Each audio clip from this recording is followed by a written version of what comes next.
जागा हो पंडित दीनदयाळ उपाध्याय स्मरण योजनेचे परिपत्रक आहे. हे परिपत्रक मूळ आदिवासींना पत्रक लागू करून शासन मूळ आदिवासींचा आवाज दाबण्याचा प्रयत्न करत आहे. परंतु शासनाला त्यांना हे कमी लेखतात अशांना मूळ आदिवासी माणसं घालण्याशिवाय राहणार नाही. म्हणून असे हे आदिवासी बांधव एकदा जर पेटले तर या महाराष्ट्रामध्ये जेवढी आदिवासींची संख्या असेल तेवढ्या प्रमाणामध्ये वसतिगृह या महाराष्ट्रामध्ये सुरू करावेत. कारण वसतिगृह म्हणजे एक संस्कृती आहे. म्हणून अशा वसतिगृहाकडे शासनाने वक्र दृष्टी टाकू नये. म्हणून मला या ठिकाणी नारायण यांच्या शब्दामध्ये सांगायचं आहे काय, म्हणून मला शासनाला सांगायचं आहे की या आंदोलनामध्ये या आंदोलनामध्ये मराठवाड्याच्या कानाकोपऱ्यातून विद्यार्थ्यांच्या प्रश्नांची आपण ठेवून सांगतो की या महाराष्ट्रामध्ये 4 लाख लोक आदिवासी आहेत. मला शासनाला सगळ्यांना सांगायचं आहे की 1 लाख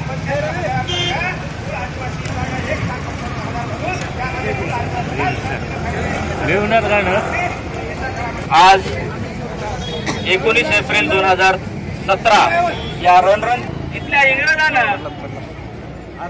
125 वर्षापूर्वी सुद्धा नेमक्या काय मागण्या आहेत, कशासाठी तुम्ही आज रस्त्यावर उतरलाय?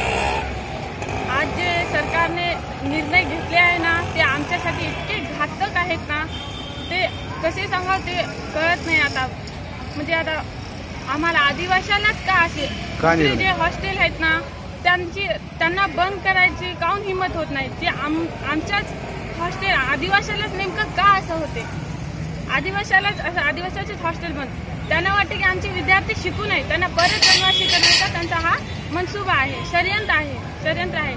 आणि आम्हाला वाटायला की आमचे जे आदिवासी आता जे कळ्यातून निघल्यासारखे आहेत त्यांनी शिक्षण घ्यावं, त्यांनी पण असं काहीतरी असं मोठे अधिकारी होऊन आदिवासींच्या विद्यार्थ्यांचे कल्याण करावं. जे आता तर पुढे ते मुलींना असं होते की त्यांना म्हणजे जास्त शिकूच देत नव्हते, लग्न करून टाकायचे. पण आता नाही का, आता हॉस्टेलमुळे ते शिक्षण घेत आहेत. आईवडिलांना वाटते की मुली सुरक्षित आहेत वसतिगृहामध्ये म्हणून ते शहराच्या ठिकाणी नाही का शिक्षणाला पाठवत आहे.